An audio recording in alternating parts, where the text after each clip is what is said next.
Satunya. Wah, itu jangan saya bawa malu, terus mahal. Gimana kalau satunya saya beli 50.000? Nggak apa-apa? 1.500 mau kemahalan tuh, Suka ada yang nawar gitu kalau jualan-jualan. Nggak ada ya? Berapa itu mas satunya mas? 50.000. 50.000. Assalamualaikum sahabat muslim. Andaikan semua orang menawar dagangan dengan cara seperti itu, Masya Allah, pasti semuanya bercita-cita jadi pedagang ya. Lalu bagaimana jika sebaliknya, yakni kita menawar dagangan di bawah harga yang diberikan penjual? Apakah si penjual ikhlas dan apakah dagangannya berkah bagi kita? Simak penjelasan hukum tawar-menawar di segmen yang pertama. Lalu di tema yang kedua, kita akan membahas keutamaan memelihara anak yatim serta kategori anak yatim yang tidak wajib disantuni dan belum banyak diketahui orang. Simak selengkapnya di segmen yang kedua. Dan di tema yang terakhir, kita akan membahas tetangga yang gemar mengganggu. Lalu bagaimana kiat-kiat bertetangga ala Rasulullah. Bismillahirrahmanirrahim. Saksikan selengkapnya di Jendela Islam hari ini.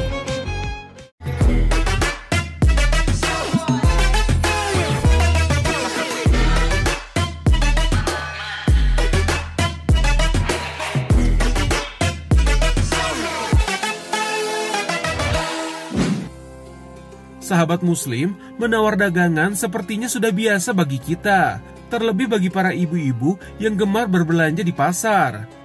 Tapi pernahkah kita bertanya kepada pedagang yang kita tawar, apakah mereka ikhlas barang dagangannya ditawar? Jangan hanya karena lebih murah Rp1.000, namun menjadi tidak berkah saat digunakan atau saat dimakan oleh kita. Adapun etika menawar dagangan yang diajarkan Rasulullah ialah kita menawar harga hingga sepakat dan tidak terpaksa. Artinya keduanya ikhlas atas harga barang yang diperjualbelikan. Kemudian kita dilarang untuk menawar barang pada tempat berbeda secara bersamaan. Karena hal tersebut dapat membuat perselisihan di antara kedua pedagang tersebut.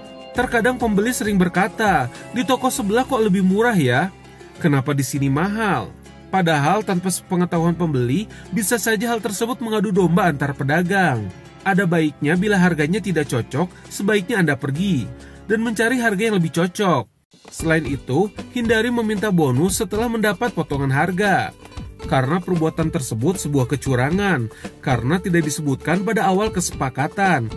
Inilah yang membuat makanan atau benda tersebut menjadi tidak berkah. Sahabat muslim, tubuh kita ini pemberian Allah. Bila ada makanan haram masuk ke tubuh kita, pastinya Allah tahu.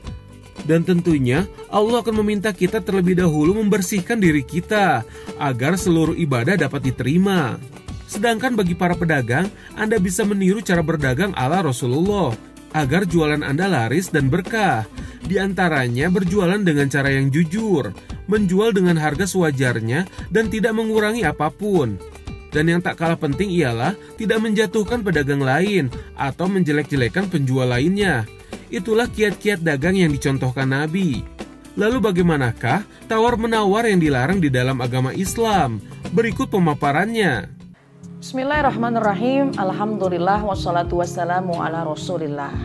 Hukum menawar dagangan. Ini masuk ke dalam ranah adabnya kita bermuamalah.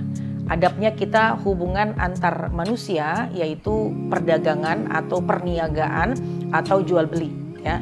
Dan boleh-boleh saja ketika seorang pembeli menawar harga dari seseorang yang menjual barangnya, boleh, dan itu masuk ke dalam ranah khiyar ya, atau artinya ada transaksi dan boleh, itu sangat-sangat diperkenankan. Yang tidak boleh atau yang harus diperhatikan bagi seseorang yang memang mau menawar harga dagangan, yang pertama, jangan menawar barang yang memang sudah ditawar oleh orang lain. Misalnya dalam pasar, barang yang dipegang sudah ditawar sama orang lain, cuma kita senang, kita tertarik dengan barang tersebut. Ini yang harus diperhatikan, jangan langsung ambil barang itu, langsung ada negosiasi lagi. Nah itu diharamkan. Jadi jangan menawar barang yang memang sudah ditawar oleh orang lain. Biarkanlah itu transaksi terjadi. Kalau tidak jadi, misalnya jadi nggak ada pembelian, maka boleh kita lakukan transaksi. Yang kedua, yang tidak boleh ada di dalam tawar-menawar, yaitu adanya ghish, adanya curang atau adanya kebohongan, ya. Karena bukan termasuk kami, kata baginda Rasulullah SAW, apabila seseorang melakukan curang atau melakukan dusta. Makna curang di sini apa? Ketika sudah ada kebohongan, sudah ada dusta lah di antara penjual dan pembeli. Nah, ini jauh dari rahmatnya Allah nih. Baik pedagang ketika ingin menawarkan barangnya, maka letakkanlah kejujuran paling utama. Kemudian ketika pembeli mau membeli barang juga jujurlah. Cuma beda jujurnya seperti apa nih? Kalau pedagang, sampaikanlah apa adanya. Ini barangnya rusak, maka harganya sekian. Ini barangnya bagus, maka harganya lebih mahal. Kemudian kepada seorang pembeli, ketika mau melakukan tawaran juga jangan terlalu jangan terlalu yang terlalu sadis lah bahasanya gitu, sehingga langsung diturunin harganya serendah-rendahnya. Karena itu ada adab juga dalam bergaul, bermuamalah, ya. Jadi silakan dalam negosiasi, dalam tawar menawar, dalam perdagangan, dalam jual beli, silahkan. Asalkan masing-masing bisa tahu bagaimana adabnya, sehingga perdagangan itu dalam rahmatnya Allah Subhanahu wa Ta'ala. Wallahu a'lam bishawab. Assalamualaikum warahmatullahi wabarakatuh. Sahabat Muslim, saatnya trivia kuis seputar Islam. Apa nama setan yang bertugas mengajak pria dan wanita boros dalam berbelanja? Tunggu jawabannya sesaat lagi.